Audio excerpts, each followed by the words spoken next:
যাতে মানুষ আন্দোলনে না নামে, সেই জন্য তারা একত্রে মানুষকে দুর্ভোগ সৃষ্টি করে বাধ্য করে তাদের উপরে চাপিয়ে দেওয়া হয়েছে। হঠাৎ করে বিদ্যুতের দাম 20% পর্যন্ত বাড়িয়ে দেওয়া হয়েছে। বাংলাদেশের একটা সিস্টেম আছে, সরকারের সিস্টেম আছে, গণশুনানির পরে 60 দিন পরে দাম বৃদ্ধি করতে হয়।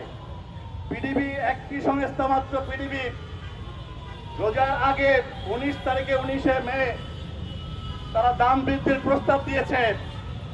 সাথে সাথে তারা এই প্রস্তাব গ্রহণ করে মাত্র ঈদের একদিন আগে আর ঈদের 2 দিন পরে, 2 দিন গেল আজকে কর্মদিবস, 3 দিনের মধ্যে তারা এই বিদ্যুতের বিল কার্যকর করার জন্য তারা চাপ সৃষ্টি করছে।